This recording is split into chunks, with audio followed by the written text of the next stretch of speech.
Well, comrades and fellow workers, during the course of Comrade Baldwin's remarks, he made reference to this wonderful movie that he would like to see, or it actually exists, but given a fantastic viewpoint, it's a Ferlinghetti Baldwin production about capitalism.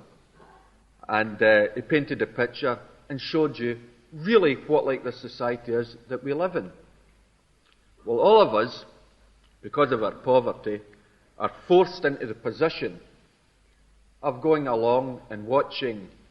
Sometimes we pay $1 or 10 bob at a gate in order to see a fantasy enacted in a screen. Most of us pay 10 shillings or £1 a week in order to see imitations of the world on a television screen.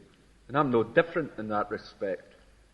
That I went along to see a film called War and Peace. The reason I went along was one of the times I was malingering out of the gaffer's reach, and I decided to do a thing that I thought would be very clever. It would make me a part of the literati, the cognoscenti of Glasgow boozers, as I would read War and Peace, something that I thought I should do. So one week I lay in my bed and I read it and enjoyed it. And I recommend any of you fellow escapists to take a week off your work, nothing to do with socialism, and read War and Peace. You'll enjoy it. So I was so enthralled by it, I saw that the local movie house was putting on War and Peace in 2 parts. And I went along. It was an officially sponsored thing by the Russian government. It was brilliantly done. As far as I could see, the whole Russian army and about half the population of Russia were in it. And I got the whole bit, the Battle of Bordeno and so on, the retreat from Moscow, and it was excellent entertainment. Well, later on, I learned in the television, an old film, that the Americans had done it first. In other words, they had produced this movie, which to me, and it's a personal thing, wasn't quite as enjoyable. But I was interested in the fact that the Americans had done it first. Because I understand, from the usual unreliable sources, that the Russian government are making another movie. You've probably seen it, but I live in the sticks. And it's called Karl Marx. And I wonder, along with my fellow movie fan here on the left, if the Americans will beat them to the punch again. And we'll have Robert Redford with a big beard doing it. Because what I'm interested in is in that much quoted, much thought about, much misunderstood passage, an introduction to the critique of political economy, where Marx talks about his view of the world.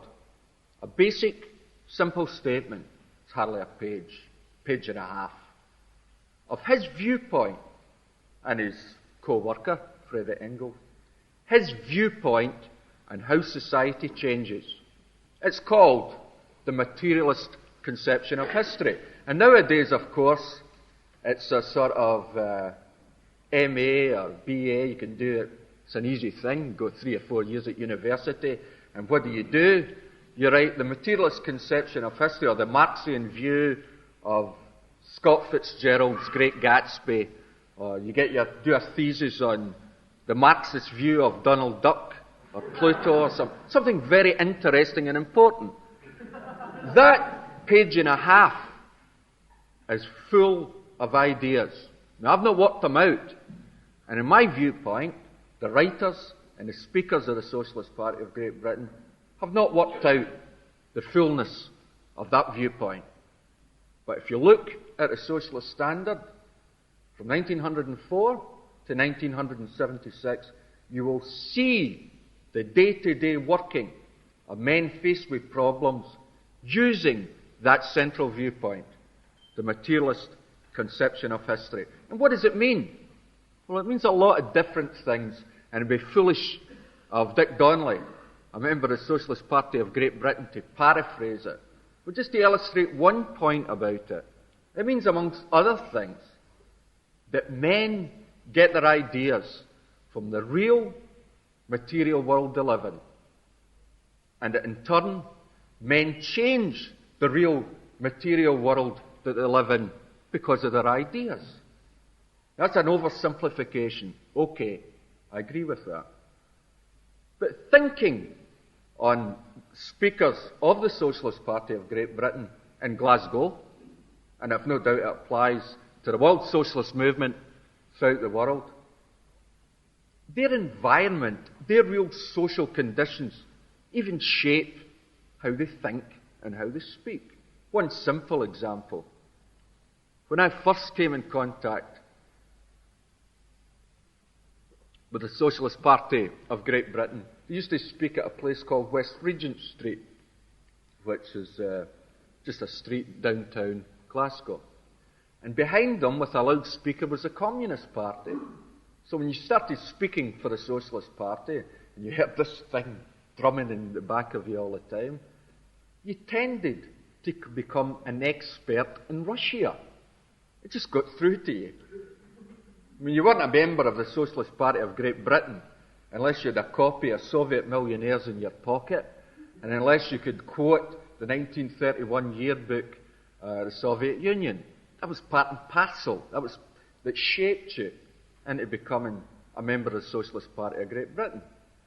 But nowadays, in Glasgow, no outdoor meetings of the Communist Party.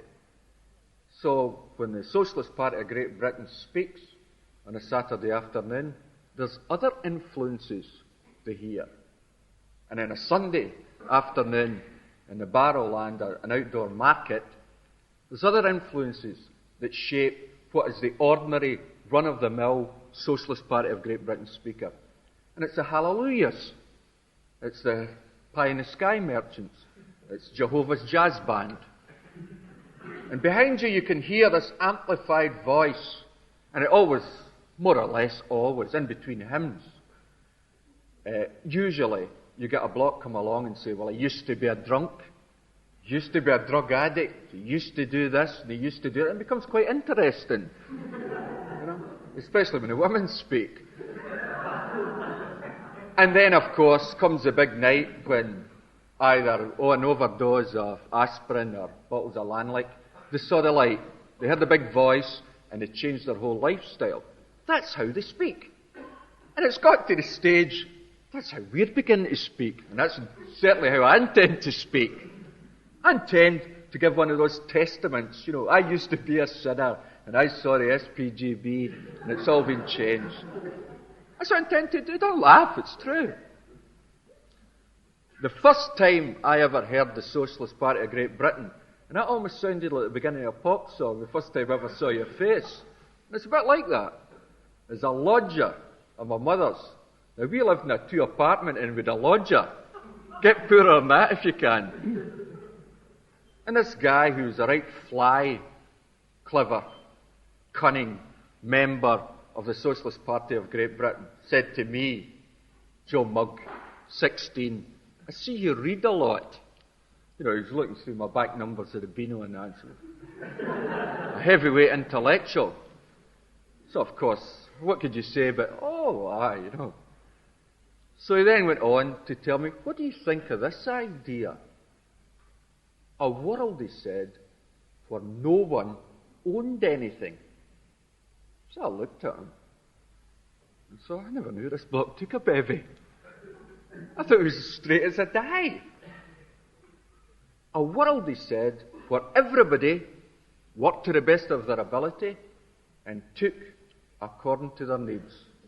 What do you think of that? Well, I said, giving it my usual 30-second perusal, great idea. That's a great idea. But, and there's always a but, isn't there? It won't work. What did I get? It won't work. I wasn't talking about my neighbours round about me, most of whom wouldn't work anyway. Listen, this whole concept of a world where people work to the best of their ability and take according to their needs, I was in favour of it. I'd never heard it articulated, but I was in favour of it. I didn't say, oh, that's a terrible idea. I prefer people being poor and people being rich. I like mental hospitals, I like prisons, I like wars, I like all these things. Right away I thought, beautiful idea, but it won't work. And for the next 18 months, that man done nothing else with me except explain how it would work in any detail. What about this? What about that? What about this? What about that? And through it all, I gradually changed my ideas. Now, Comrade Baldwin's talking about a change in a social system. Now, that change in that social system appears like a tremendous revolution. It is. Not only appears, it is a tremendous revolution. It's a revolution that will make the change from feudalism to capitalism seem like, well, we could have expected that to happen. This is a transformation so amazing, so far-reaching, that most people say, well, it just couldn't happen. Now, it is as near or is it as far as that 18 months that man spoke to me? Because since I joined the Socialist Party of Great Britain, I've not yet heard one idea about how socialism won't work that I didn't express. Not heard it yet. At an outdoor meeting or an indoor meeting or in a boozer or wherever we're talking about socialism, I've not yet heard any idea. Now that's not unique, because if I return to what Karl Marx was dealing with in that introduction to the critique of political economy, he was talking about how men get their ideas from the real world to live in. And of course, all my oppositions to this new society, this new concept, weren't because I was a particularly brilliant person. I got these oppositions to socialism from my father, from my mother, from the kids I played with, from my school teacher. I'm sorry, comrades, from my Sunday school teacher as well. I got it from all my surroundings. That's where I got these ideas. It's true, I wasn't just a puppet, an automatic robot. No doubt I expressed them differently. And I may even have come up with a strange, bizarre opposition to socialism. But basically, I came up with these ideas that I hear people now expressing as oppositions to socialism. And most oppositions to socialism have as a basic premise this: a misunderstanding of what socialism is. Socialism, the concept of everybody in the world owning everything on and in the planet, with every human being working to the best of their ability and taking according to their needs, is no new idea. Ever since Gens society, tribal society, broke up, in some cases to become chattel slavery, in some areas to develop into patriarchal society, later on into feudalism, and later on, of course, into worldwide capitalism, ever since the break-up of that tribal society, there's been a dream around. There's been a concept of a golden age that men somehow or other suspect they may have had and they've lost. The religious people put it in the concept of a Garden of Eden. People who have looked at modern primitives, who are nearer that primitive society than we are in modern capitalism, say it's in the myths, in the stories, and the folklore. Historians look at it and say in the 14th century, in Germany, we had uprisings of people talking about a golden past and a golden future. Friedrich Engels, in the Peasant War in Germany, describes that viewpoint. In this country, during the Cromwellian Revolution, we also get groups who start expressing this old idea, the golden age that's past and is to come. In other words, it's not a new form, intellectual idea. Men and women have always had this concept that somewhere along the line, They're living in a society that's not satisfying their needs. Some have put a religious halo around it, like the Wat Tylers and the John Balls and so on. Some, on the other hand, have just spoken about it, that it's only clever people who can understand it. Some of the levelers and the diggers were later on to become the nonconformist ministers and what have you. But that dream has always been there. It's in the folklore and the legend of people throughout the world. In China, for instance, they've got this folklore about this new society, this golden age that's going to return to a golden age that they never had. Now, the Socialist Party of Great Britain don't deal in myths and folklores and dreams and utopias. We deal with practical propositions. But of course, to someone whose concept of human beings, of men and women, is that a successful man or woman is someone who consumes wealth.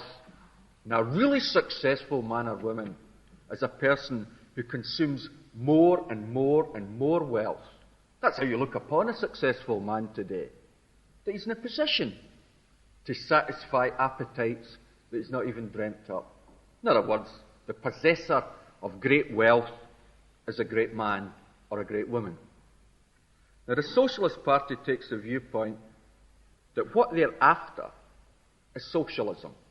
That concept, not a mythical golden age of the past and a mythical golden age of the future, but that they see out their real problems, using this materialist conception of history, saying, as my comrade Baldwin has pointed out, that all the social problems that arise out of the fact that we have reached a certain stage in social evolution. And to reach the next stage in it demands a conscious, class-conscious effort by the majority of the men and women who happen to be, in this society, members of the working class.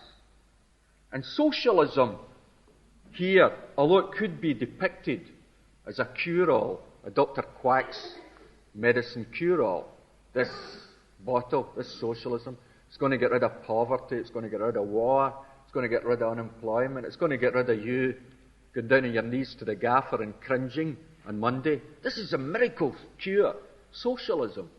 And we're aware of the fact that that can be easily parodied. But what are the facts?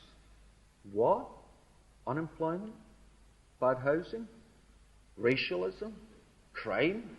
All the problems my comrade has mentioned are the outcome, the inevitable, inescapable outcome of a competitive society. Private property was a step forward in the development of producing wealth. It has now reached a stage where it is a fetter, a restriction on producing wealth. Other than social considerations, there is no reason why any human being on earth this evening should go to bed hungry. Other than social reasons, there is no reason why men at the prime of their life should destroy wealth and destroy each other, should be trained in the best way of killing each other. Other than social reasons, there is no reason why people live in inadequate housing and live substandard lives. Other than social reasons, there is just no reason for all the problems. We live in a society where wealth is produced with only one object: to sell it in the marketplace in order to realize a society. We, wild-eyed utopians that we are after a society where wealth is produced for a really crazy, insane idea, to satisfy social need. In other words, our view of socialism is that we will produce food to feed the hungry. We'll produce clothes and housing and all the rest of it to satisfy social need. Now, that may be looked upon by the cynics and the sneerers as a crazy utopia. We don't see it that way. and I'll close here, Comrade Chairman, I see you getting anxious. We see it as a practical alternative, that all that is called for, and I'm saying all as if it meant nothing, it's a great deal. What is called for is a majority of the working class doing what comes naturally. The reason that men came out the trees is because they were discontented. The reason that men moved from being food gatherers to hunters, from hunters to farmers, was because they were discontented. In other words, they were living in a world, an environment, which wasn't satisfying their needs, and they dealt with the problem. All we ask you to do, fellow members of the working class, is express your discontent, and you are discontented, not by going in futile demonstrations or looking for a leader or a support, but doing the most important thing that a member of the working class can do today. Look seriously at how you live and how you might live. Ask yourself the question, why these social problems? Why war? Why poverty? Why not the wild-eyed dreamers, the utopians' viewpoint of a world based on common ownership, where men and women will be able to live in a society where our children won't live under the constant cloud of another world war, of another international holocaust. Where men and women will be able to say each day, we worked to the best of our ability, we took according to our needs. Tonight we're tired, tomorrow we'll wake up to another day of freedom. Thank you.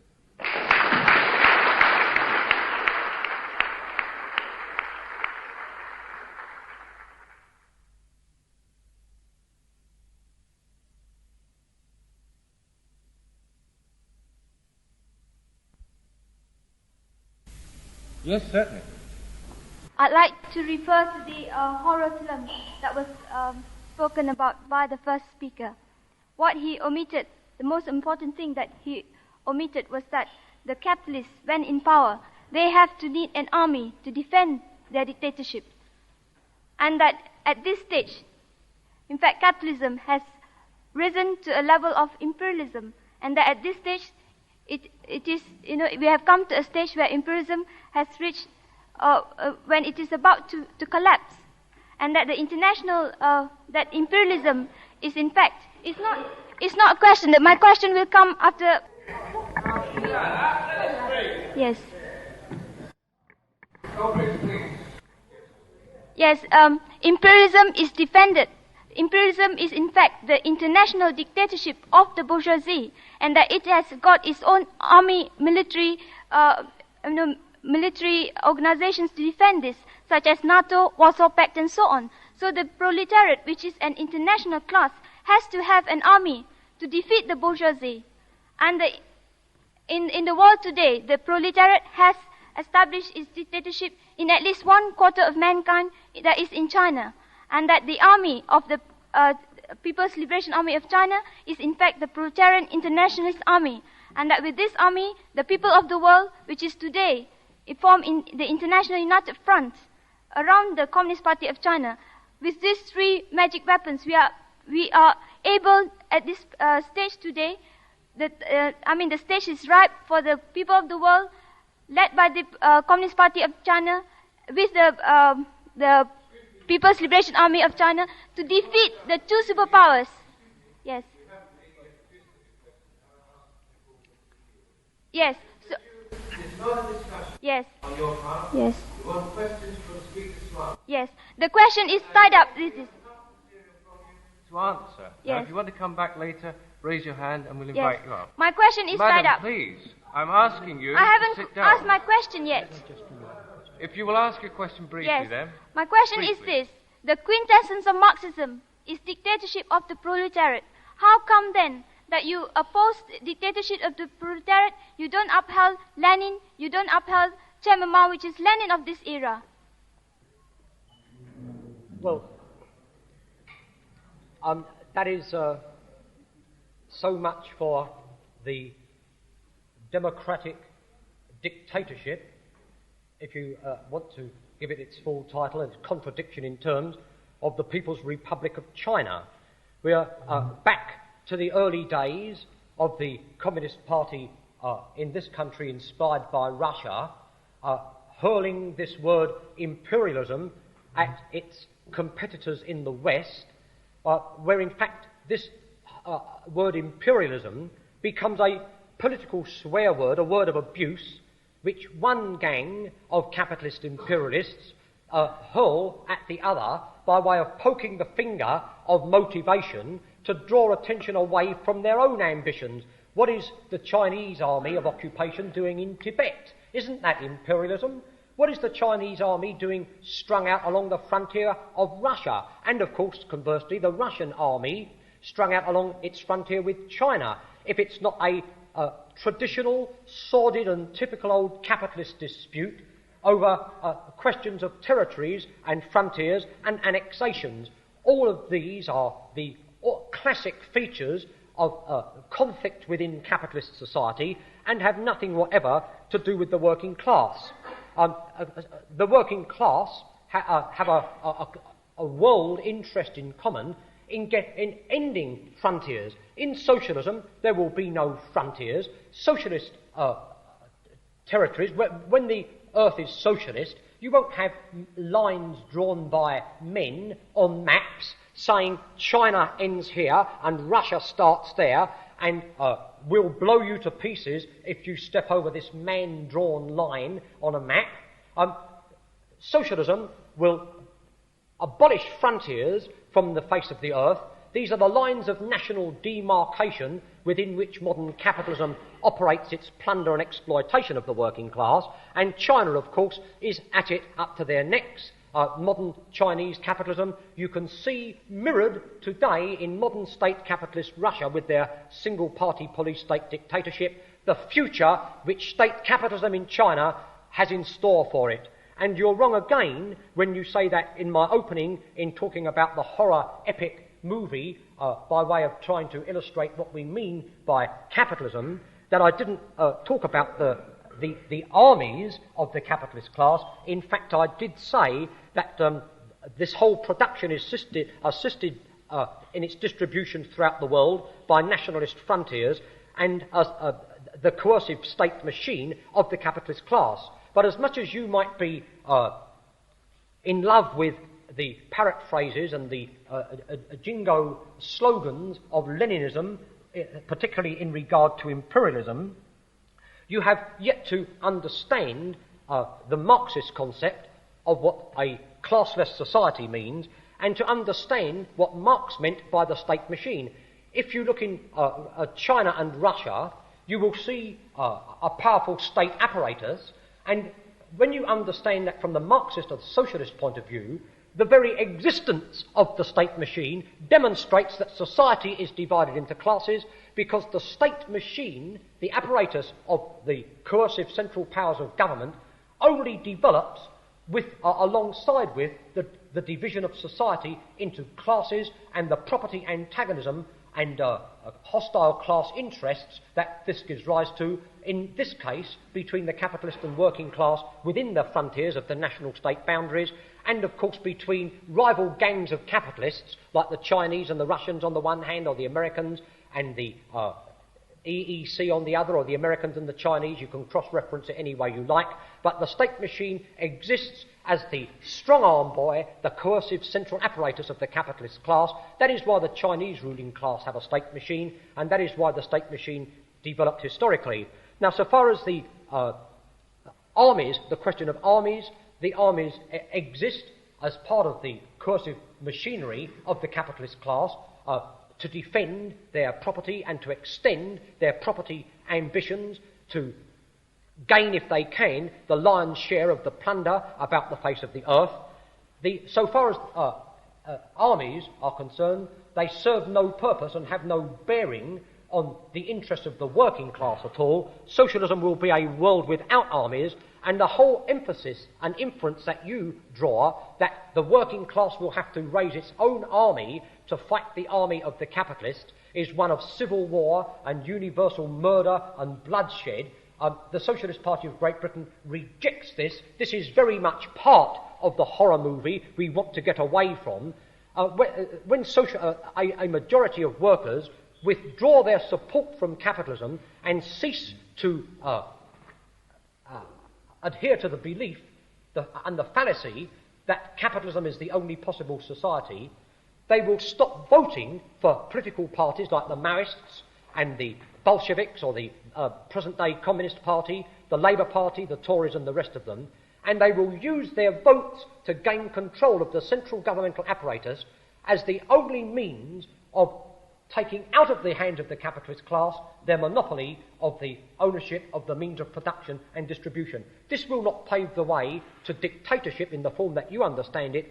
The phrase dictatorship of the proletariat has been bandied about by all of these leftist elitists who seek only to climb up on the backs of the working class, and the dictatorship that they are interested in is a dictatorship to the working class, not a dictatorship of the working class, which would mean that the working class are a politically mature and a revolutionary class in the sense that they have achieved social dominance for the purpose of ending class society. You must resolve this final point in your mind about the dictatorship of the proletariat. Either the proletariat is going to continue to exist, and therefore you have class society, coercive state apparatus, and hostile national frontiers, therefore all the ramifications of capitalism.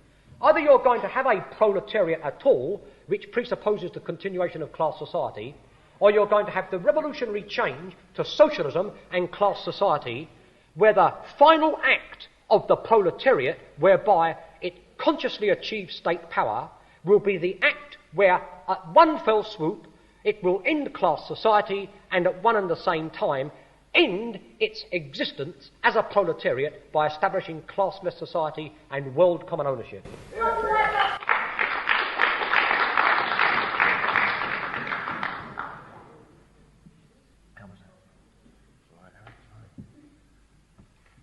Well, friends, our speakers have raised a number of points here tonight. I can't believe that every member of the audience agrees with all the things that they've said. There must be a question on the point Comrade Donnelly raised, perhaps, of is it a possibility that we can enter into a phase of common ownership? Objections to it? I see one. Well, I don't know. Yes, sir. How do you propose to get rid of armies then? Who wants to go there? How do you abolish armies? How do you get rid of armies?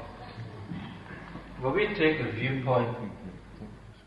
I'll repeat the question for the tape recorder, not for MV here. Don't know why they want to tape this, but how do you propose to get rid of armies? Yeah. How do we propose to get rid of armies? Fair enough. Well, our viewpoint is before you start dealing with that, you've got to say to yourself, why have we got armies? Where did they come about from? When people lived in a primitive society, they hadn't an army. I mean, the army is a product of the first-class division in society, the advent of chattel slavery. The first police force that ever existed in the world was in the chattel slave society. In Athenian society, in a chattel slave society, they had a police force. Now, why did they need it? Incidentally, the first policemen were slaves. Why did they get it? How did it come about? Well, it came about because for the first time, instead of men being related to each other through kinship, because I was related to him, or I was my uncle, my cousin, and so on, and we had a common bond, men no longer had that. Gen society broke up, and the important thing was ownership, with the birth of private property. And the minute you've got private property, it presupposes something: an owner and a non-owner. And also, of course, the non-owners have never fancied being non-owners. And the owners have tried to protect their ownership. That's the whole reason for a state apparatus. That's the whole reason for police forces and armies. Now, inside a socialist society, where there is no private property, there is no need to protect it.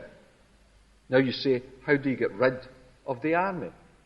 Well, the army in Britain, as an example, in the defence expenditure debates, every year the British Parliament, and likewise in other countries where capitalism exists all over the world, to debate how much money, how much food, clothing, shelter and equipment, how much social effort will go into this army. And there's all sorts of debates about it. You've got left-wingers saying less, and right-wingers saying more, and middle-of-the-road men say, well, maybe a bit more here and a bit less here. And that's what the newspapers are full of in a defence expenditure debate. But Parliament decides the size of the army and basically whether they'll have an army. Now, it's essential you have an army if you've got private property. It's pointless having an army if you've no private property. How do we get rid of it? Well, we take the viewpoint that once the majority of the world's population have shown democratically that they're in favour of this transformation from private property to common property, from production for profit to production for use, once you've got that situation, armies are impossible. Like my comrade said, customs posts, passports, boundaries are unthinkable. The world now belongs to the whole human race. This can only come about when a majority of the working class become politically mature.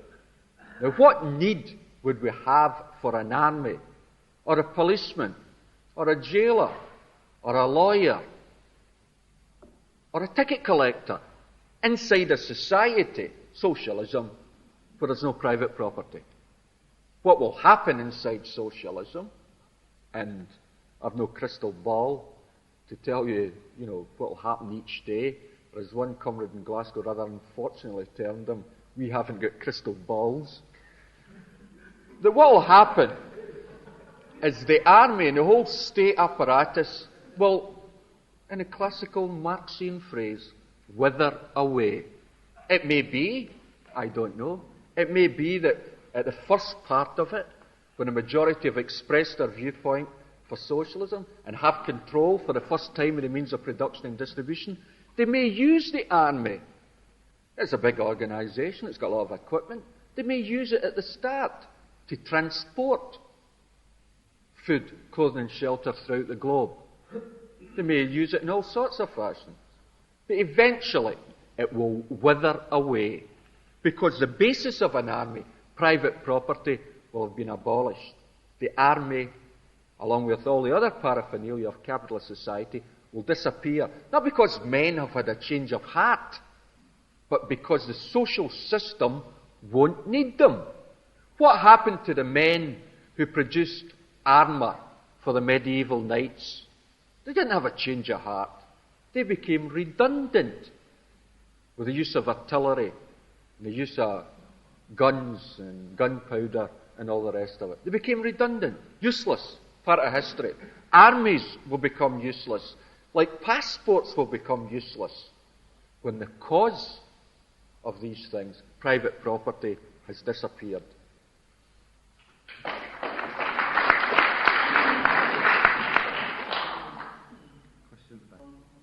Well, it's time to speak that the people must wait until the whole world is politically conscious, instead of those that are politically conscious now organizing to seize state power and laying conditions to politicize the working people of the world. How?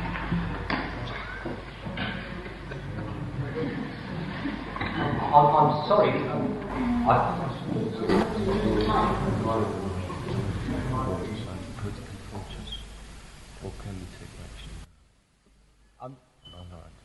Would you correct me if I've got your question incorrectly?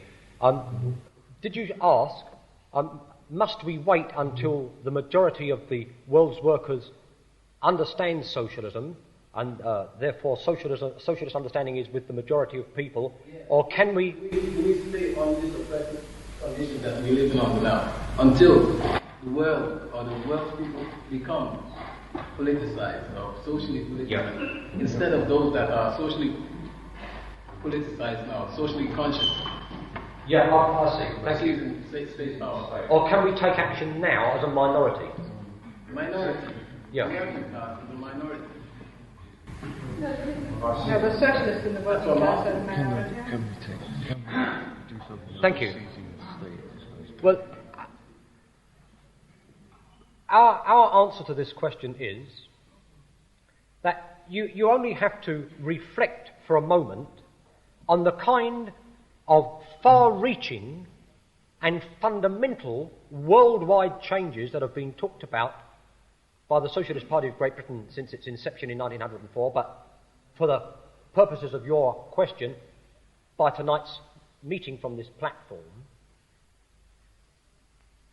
The ending of class society, the ending of the world of frontiers, the finish of the state machine, the ending of armed forces and coercive governmental machinery, the abolition of the wages system, the end of production for sale and profit, no more market economy, the institution of a world of common ownership where all the goods and amenities and services of life are produced abundantly for free distribution about the earth for the sole purpose of satisfying people's needs.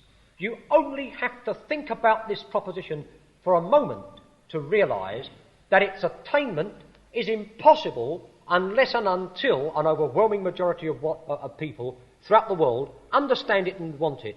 To reason your question backwards, if only a minority wanted it, this would mean that the vast majority of people still accepted and went along with, however full of moans and groans, they acquiesced in and accepted, realised no alternative to the continuation of the wages system.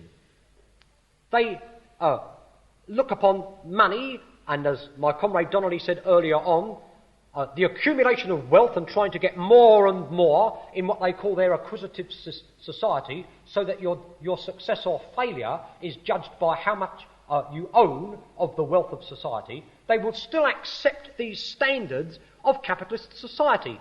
They would still accept the standards of buying and selling.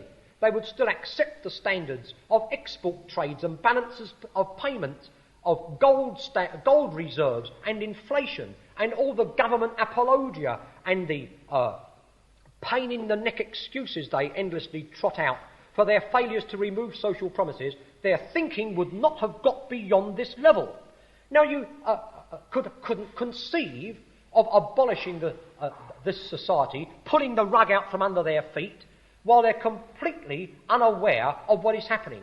Because what happens in the immediate future, when you've established the world of common ownership, is that the same people, the vast majority of the world's population, are going to be the citizens of future socialist society. They are going to be the ones who run it. We don't set out to lead anybody. We don't put ourselves up as some elite or vanguard who's going to show a blind and ignorant mass the way home. We've always said our principles state, Clause 5, that the establishment of socialism, the emancipation of the working class, must be the work of the working class itself. So the whole onus and responsibility rests with you. And it's inconceivable that the wages system, the whole monetary apparatus of class society and production for sale and profit, could be swept from the earth whilst the vast majority of people were unready for it and were still going along with the general acceptance of capitalism and the way it operates throughout the world. So yes, it's not neither is it a question that we, to come back to the way you framed it, that we must wait until a majority want it and understand it. On the contrary, we must propagate the alternative, we must expound socialism, and we must work in order to bring about this change of ideas. We must explain our ideas, we must interpret the world in which we live in such a way that our fellow workers can understand from the light of their own experience that the case for socialism is the only valid one. But regardless of how stifled and frustrated you may feel, and we share this with you, that being a minority in a world which as yet hasn't latched onto the ideas of socialism is a very difficult and stifling situation to live in and to try and come to terms with.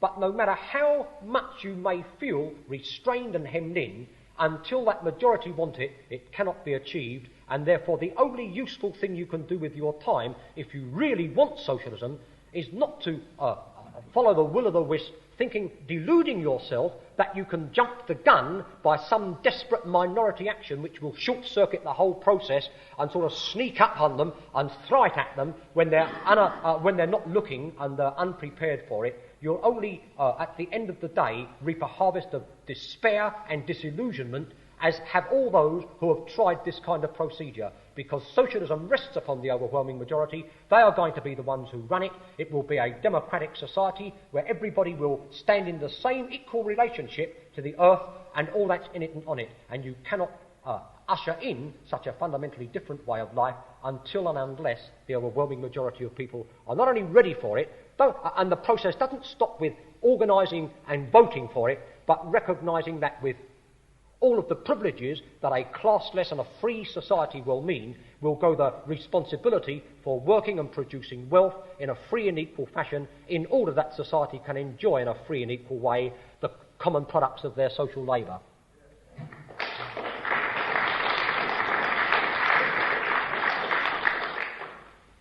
Before we take the next question, I'd like to thank you for a collection of £35.25. Is there another question? Gentleman here in the front.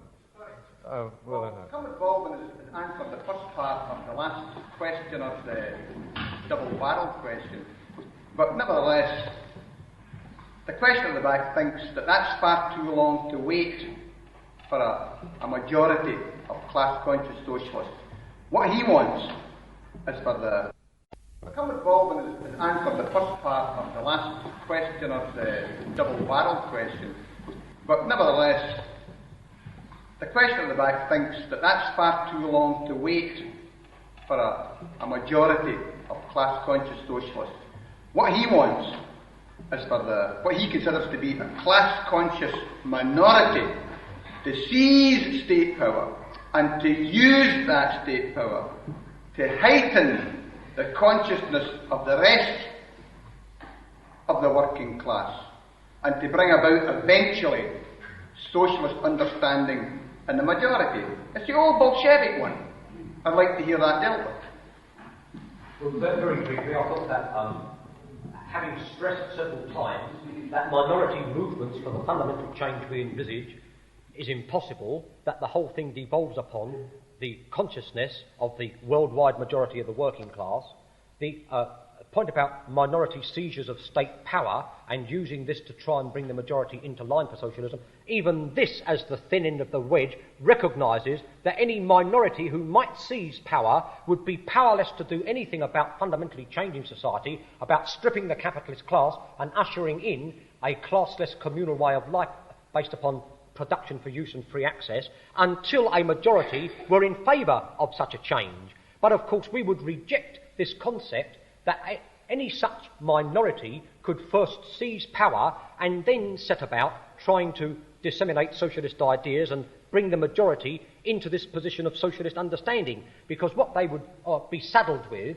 right from the off would, by virtue of being in control of the state machine, they would either have to become the handmaidens and caretakers, the administrators of the day-to-day affairs of running capitalism. They would have to attend to the affairs of state. They would have to look at imports and exports and organising production and keeping the wheels of industry turning as profitably as they can. And they would willy-nilly, regardless of where they started out from or how much they may have thought themselves to be socialists to start with, from the moment they take power in a situation where the vast majority of people are not ready for socialism, all they can do is administer capitalism, and this is what the working class would be left with. And they would do what the Bolsheviks or any others in such a situation have done and would try to do. They would have, if they hung on to power, then they would have to seek to justify their position. They would have to lie and trick and scheme by sticking and misapplying socialist labels to the hodgepodge police state of capitalism that they would be administering, and try to delude workers that the changes would be piecemeal and in the sweet by and by the leap forward into communism would come just around some other corner, if not this year, next year, sometime, and never. So they would become, in effect, the agents of capitalism and the custodians of its private property relationships, and the strong arm of the manipulators of its coercive state machine, but no minority in such a situation could fundamentally change society. They could not be an instrument for the attainment of socialism. I repeat, only a world democratic working class majority consciously using the vote for the one purpose of gaining political power, to strip the capitalist class, so that the legally instituted apparatus of all the private property relationships in capitalist society can be brought to an end by making the means of production, all the apparatus for the production and distribution of wealth throughout the world, the communal property of all mankind. No minority can do this. Only a working class majority using a party like the Socialist Party of Great Britain in this country and counterparts like it throughout the world for this one avowed aim and purpose is capable of achieving that kind of change.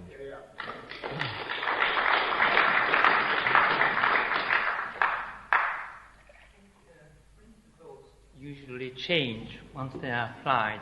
I think throughout the whole of history, it doesn't matter whether you have a political party or any other organizations. Once you have principles and you apply them, you could have some compromise. You change your principles. If you want an omelette, you've got to break the eggs. Something must change. I think the same applies to religion. If you want to keep a particular dogma, say for instance the resurrection of Christ, keep it going as a dogma, but you make sure it doesn't apply in practice. Keep it apart from reality. It's always theory. Once the theory is applied, you've got to change it. You've got to have a compromise. This, I think, you don't want to do. See, it's very nice to speak with these metaphors about to make an omelette, you've got to break eggs. That's a pretty innocent thing. In fact, it's the thing we all do. The omelette eaters amongst us anyway. But what does it mean in real terms? That's the sort of terminology of people like Trotsky and Lenin and Stalin and so on. In other words, we've got to imprison people. We've got to restrict people speaking about new ideas. We've got to restrict people writing and thinking and talking about their ideas. That's what's called breaking a few eggs. If you've got to imprison people, if you've got to shoot them, got to murder them, well, that's breaking a few eggs to make this beautiful omelette that we're going to eat soon. The religious people used to make it pie in the sky. A friend here is making it some sort of Bolshevik omelette we're going to get once we get out of prison. That was for your own good. You've been put in prison. Yes, I know it's hard. And we know we've got these principles that inside a socialist society we'll have common access to all the wealth it produced. But meanwhile, because of these difficult times, or because of outside pressures, or some other reason, we've got to have this horrible police state. Now, Stalin, in a book called Economic Problems of Socialism, dealt with this. Some of his critics, very brave men, produced this little pamphlet where they asked him simple questions. According to Marx, there'll be no law of value inside socialism. There'll be no commodity production. How do you explain it? And of course he, or one of his hired professors, set about explaining it. How you had socialism and at the same time you had a dictatorship. How you had socialism and at the same time you had profits. How you had socialism and at the same time you had rent. How you had socialism at the same time you had rich and poor. You had privilege and people without privilege. He had to explain this, or his hacks had to explain it for him. Now, that is what's meant by breaking a few eggs. Now, principles. We've not got any holy thing. You mentioned religion. We've not got a holy... It's not a principle. We're not the South Place ethical society. We're not that. Get rid of that moral viewpoint. The Socialist Party of Great Britain is amoral. We've not got a morality about these things. What we're talking about is a practical alternative to the world that we live in. And our principles are not some holy grail. They're examined by every member of the Socialist Party of Great Britain and by all their critics. And they're argued about. And they'll be rejected if they don't work. So rather than say to us, here's this beautiful set of principles you've got that you've had since 1904. They've been carrying about in this beautiful archaic language. like the Ark of God around with you through all your tribulations. We don't revere it and respect it and bow down to it. We examine it. It happens to be, as far as we're concerned, and we may be very wrong. We may be wrong. It's up to you to prove it. As far as we're concerned, these principles are the only ones that work. That's why we endorse them. They work. Karl Marx and Engels, whose viewpoints in crisis said, they were scientists. They said that history has proved us, and all who thought like us, wrong. And we'll have to change our ideas in this respect. That's a scientific approach. If any development of capitalism occurs, in which we look at some of those principles of ours and say, well, they don't work anymore, we'll have to change them. Not because they're this art of God, this holy grail, but because they are the workable tools that we use to try and speed up the change from capitalism to socialism. Principles, what do principles mean? Essential expediencies. That's what they mean. Principles, things that you don't change with every wave of a political climate, with every trend, with every political... See, we've been told since 1904, these principles are beautiful, but meanwhile we'll have to beat the Boche, or the Hun, hurl back the Hun. Socialism after we get rid of them. Socialism's okay, but what about Spain? What about its dictatorship? Socialism's okay, but what about this, and what about that, what about this? Join us, ban the submarine, ban the dum-dum bullets, ban the bow and arrow, do this, do that, do this. Your principles are beautiful, but leave them and go on with the practical world. Well, all those pragmatic, and the word's used completely wrong, but I'll use it wrong like they use it. All those pragmatic, practical people, where are they? There's a big list that the Socialist Party, and with a certain amount of glee, ticks off. That's them finished. We've had a great time at this, you know. We've seen the SDF off. You can just imagine some old sage of the party sitting with another old sage and going, I told you so. Sometimes, of course, we're a wee bit too optimistic. You know, sometimes you thought, well, the ILP can't last any longer. But Christ, they carried on a hell of a long time. The SDF, the British, you name them, the SLP, the whole lot of them. We're all going to get it just that wee bit quicker than us. And we're going to leave their principles behind in order to get support of people who didn't understand. Well, I know it makes us like holy rollers. I know it makes us beautiful and pristine, pure, virginal. We love it. As a matter of fact, it's the only time, comrades, that I've been called a virgin. I'm a political virgin. I hold to these political viewpoints that have been proved correct. These principles. And I've never dropped my clause 4s yet.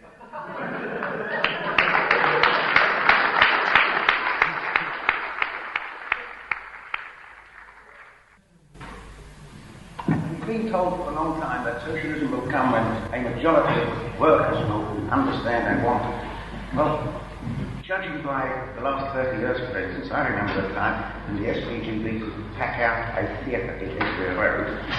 Judging by that standard, it seems that far from an increasing number of people want understanding and wanting socialism, if anything, the number is diminishing. Now, could either of the speakers give us some idea how they propose to get a majority of the workers to understand what socialism is?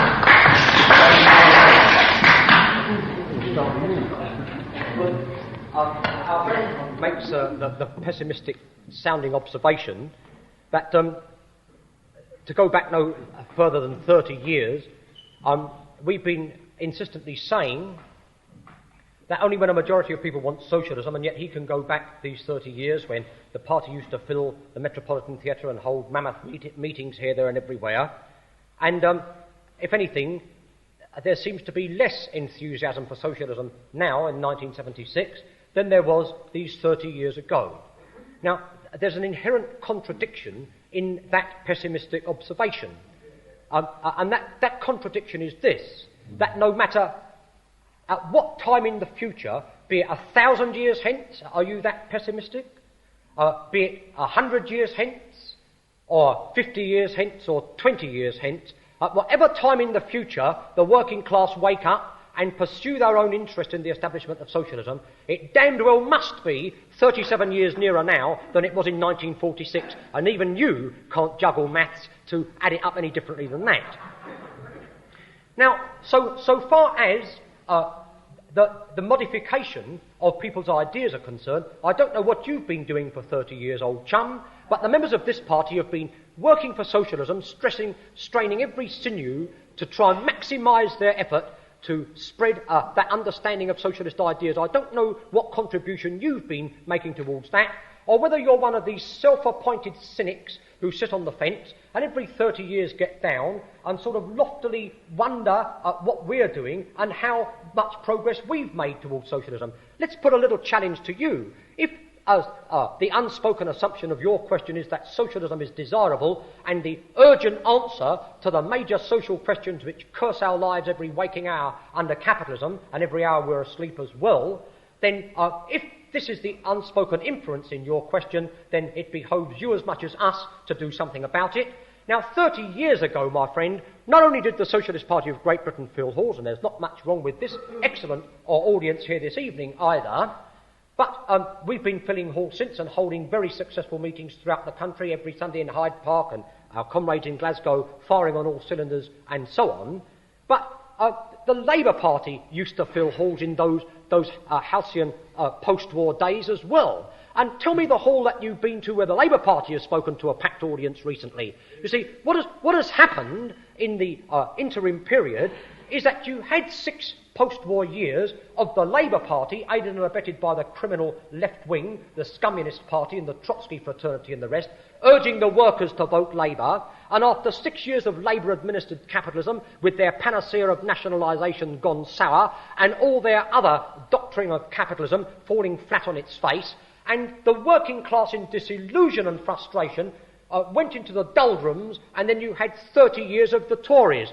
So we've had to work within this kind of political aftermath of apathy left by the Labour Party saying for a generation, you don't have to worry about the SPGB and working class understanding. Elect a strong Labour government, says the Communist Party. Elect a strong Labour government, says the Trotsky left. Vote Labour, say the old guard and the left guard inside the Labour Party itself, and we will tax the rich out of existence. Nationalisation will be a stepping stone to radical change. We'll solve the housing problem. We'll get rid of poverty. We'll end, by piecemeal reforms, all the major social scourges and problems of capitalism. And it has been this failure to modify capitalism in the way that they have suggested which has created the suspicion of politics and the taint which hangs around the argument about socialism today. When you knock at a worker's door today, if his father voted Labour 30 years ago, here's the kind of worker who is apt to say these days, bloody politicians, you're all the same once you get there, there's nothing to choose between any of you, and he slams his door by way of throwing the socialist baby out with the Labour Party's bathwater. This is the kind of situation that we have to struggle in. But nevertheless, even within this kind of situation, there is modification, because if 30 years ago, in the post-war years, an enthusiastic, politically misguided working class, on a great upsurge of expectation, voted for the Labour Party, they were politically pregnant, so to speak, and the Labour government was the stillborn brat that they've been saddled with ever since.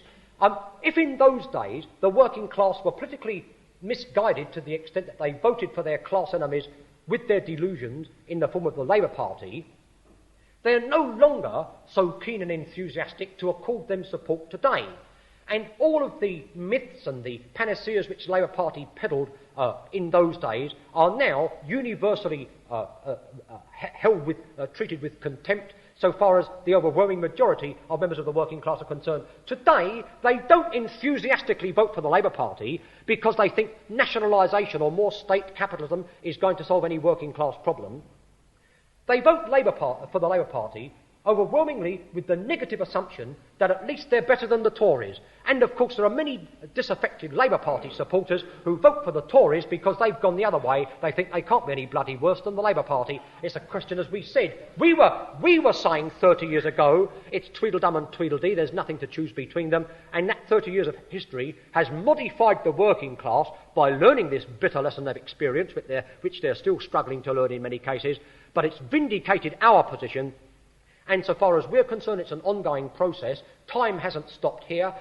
The reckoning remains to come. The working class have still to take up the challenge of socialism and get to grips with their problems, and they won't succeed in doing this until they reject all these spurious friends of the working class, these Labour Party agents of capitalism supported by the CP and the left. Only upon this basis of their clear thinking and their embracing of socialist ideas is there any solution to be found. So it's no use you're talking about what modifications. Yes, there have been modifications. Look at the turn of the century. The last century is politically regarded as a liberal century. But of course, the Labour Party historically replaced the Liberal Party, which became universally discredited.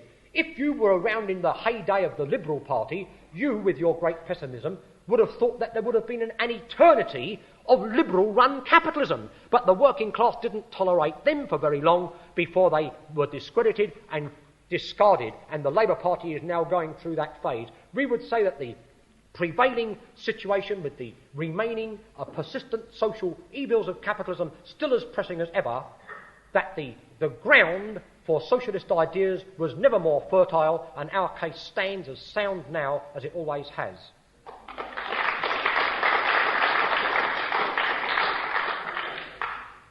Friends, to conclude this evening's meeting shortly after 9:30, that's about 10 minutes' time. So we're going to take one more question, and then I'm going to ask Comrade Baldwin just to wind up on the subject of tonight's talk. Could we have one more question at all? A question, please. Yes, you, Comrade. A question, please. Thank you, Comrade Chairman. We have in our midst, as some of you may be aware, two members of the Workers' Institute of Marxism, Leninism, and Mao Zedong thought. And I've been reading some of their literature, which they kindly gave me copies of. I understand that these fellow members of the working class, I cannot call them comrades, support the PLO, a very well-known terrorist organisation. They are, therefore, not revolutionaries, but reactionaries. They also make some very peculiar statements. They are speaking here of Africa, and they write that the Ghanaian working people denounce the inhuman policy of apartheid, racism, colonialism, and imperialism. Have they never heard of capitalism?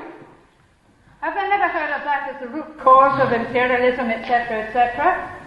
Because that's the very basis. We oppose not a political system, we oppose an economic system. Mr. Chairman, you must allow me to answer that. In your whole talk, you haven't shown us how you abolish the capitalist class. Time, which I've already explained. It was not my intention that the last person asking a question should ask it of you. That was not my intention. I wanted a question. You must take it up with her individually. This is not our intention up here. I want one question for the speakers to deal with, and as I say, I'm then going to invite Comrade Baldwin to wind up. If there's not a question, Comrade Baldwin will wind up now. I have one here. Yes, ma'am. How do you propose to educate the working class? In your practical terms? The question is, how do we propose to educate the working class to understand socialism? Is that your point? Now, yes. Because you put yourself forward to be very practical, but as yet I haven't heard anything that sounds practical. Yeah, fair enough. Well, the point is, like a friend over here, my comrade was answering, this chap here, he's disappointed with the fact, I don't know anything about him, but what I've heard, he's disappointed by the fact that, in his knowledge, the 30 years of the Socialist Party of Great Britain's activity, and let's face it, we've not got socialism. And he's pretty disappointed about that. Well, you're not unique. I'm desperately disappointed myself. I mean, I don't get the idea, as Comrade Baldwin has said, that I've strained every sinew like a socialist superman. Comrade Baldwin does that. I don't strain my sinews for socialism. But within the ability of the Socialist Party of Great Britain, we have been doing, as far as we know, the only thing that can be done about socialism.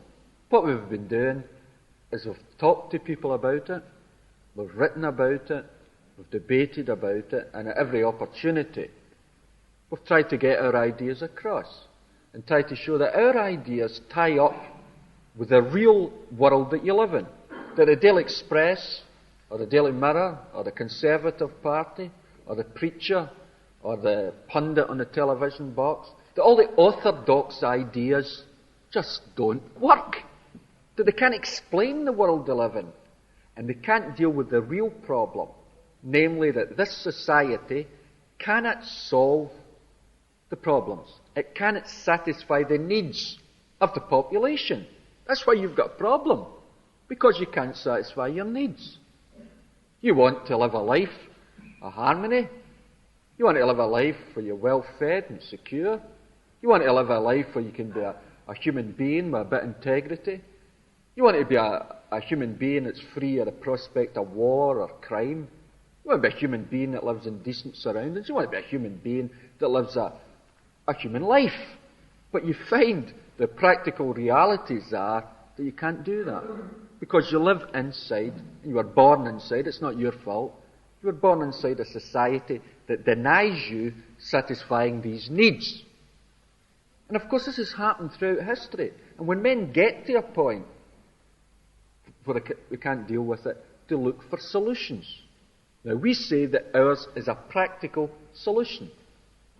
And as far as we know, the only way to get socialism is to have a majority of socialists. And as far as we're aware, there's only two agencies working towards bringing about a majority of socialism, of socialists.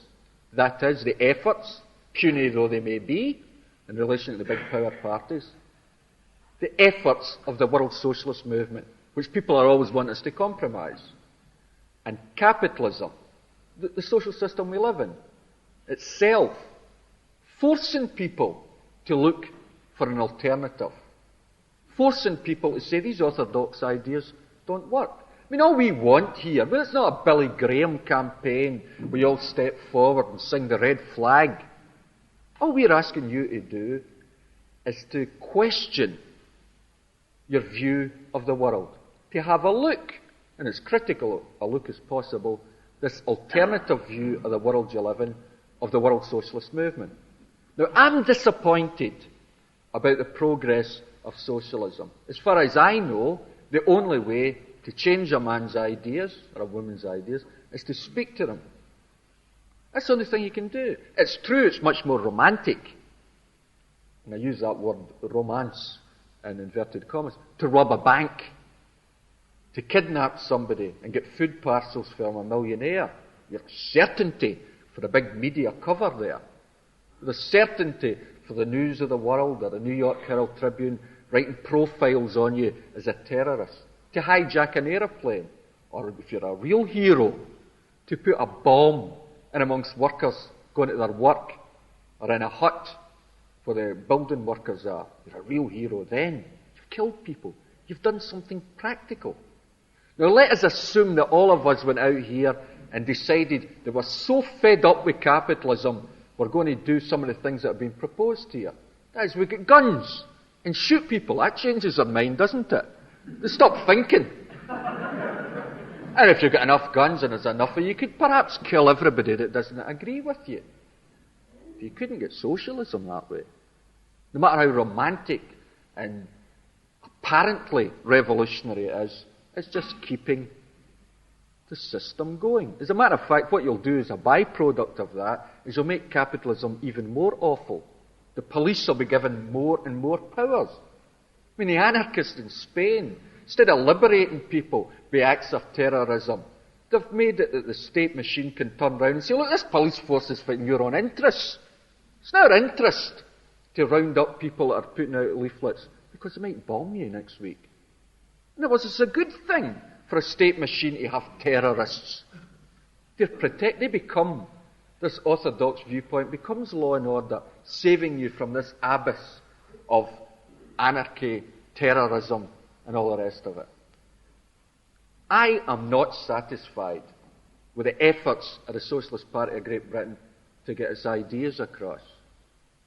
But no matter what ideas I may think of as an individual member about the party, and where it could have done better here, or it should have done that, and so on, every member of the party does this. Not just the critics of the party do this. No matter how much I think about it, one thing's sure and certain, as far as I can see, until I hear an alternative idea. The only way to get socialism is to have a majority of socialists. And the only way to get a majority of socialists is for those very small group of men and women who understand socialism, who understand the basic principles, and who are organised to get socialism, to do this thing. Not as it says up here, quoting Shakespeare, to thine own self be true. That's a real bourgeois capitalist viewpoint.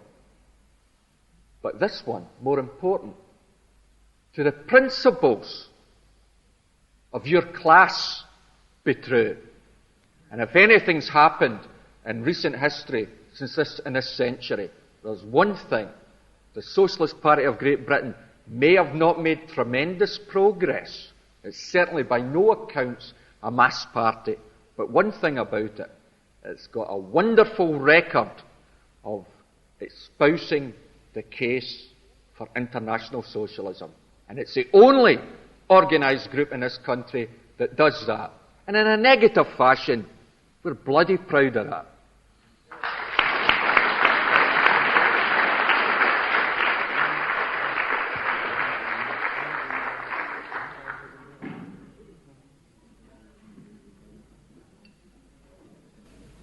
Thank you. I don't have a great deal to say, but before coming to this meeting this evening, I thought it might be a useful thing to do to go along to a reference library and see how the capitalist class are getting on. That is, I thought at a meeting like this there are sure to be some well-versed opponents of the Socialist Party of Great Britain, and who might get up and defend capitalism and its record, and we'd have to be prepared. So some of the things I came across, some old material, some fairly new, about the concentration of wealth in the hands of a minority. The Labour Party, in their publication, their first political manifesto as such, Labour and the New Social Order of 1918, had it that 10% of the adult population of this country owned 90% of the wealth. And you can trace a succession of such figures from about the turn of the century onwards to after a succession of Labour governments, in particular 1945 to 51, the 6 wasted years of Labour-run capitalism that I referred to earlier. Judith Hart, a Labourite, who was then the Under-Secretary of State for Scotland, in The Guardian in 1965, May 1965, said that 50% of the wealth of Great Britain is still in the hands of 1% of the population. There's a succession of inland revenue figures which bear out something of the same kind of proportions, and then somewhat more up to date, in the reference library in Brixton, near where I live, they have a royal commission that's been deliberating earnestly at some great depth and is in the process of publishing its findings on wealth ownership and income distribution. And after all of their reforms, after all the years of the welfare state and the taxation of the rich, and all of the alleged modifications of capitalism and the improvement of the lot of the working class, it still transpires that the top 20% of the adult population own 7 times as much as the bottom 20%. So upon that basis, the piecemeal adjustment of capitalism they've achieved precisely nothing in the fact that the means of wealth production and the great ownership of wealth still concentrates in the hands of a few. We read in the press just recently on the death of Howard Hughes. He left about £1,000 million or dollars, I don't know which. Paul Getty has about 300 million. The Sunday Telegraph, I'm throwing some of this stuff in. It was crowded out in the 20 minutes, which rather cramped some of the stuff that was prepared for.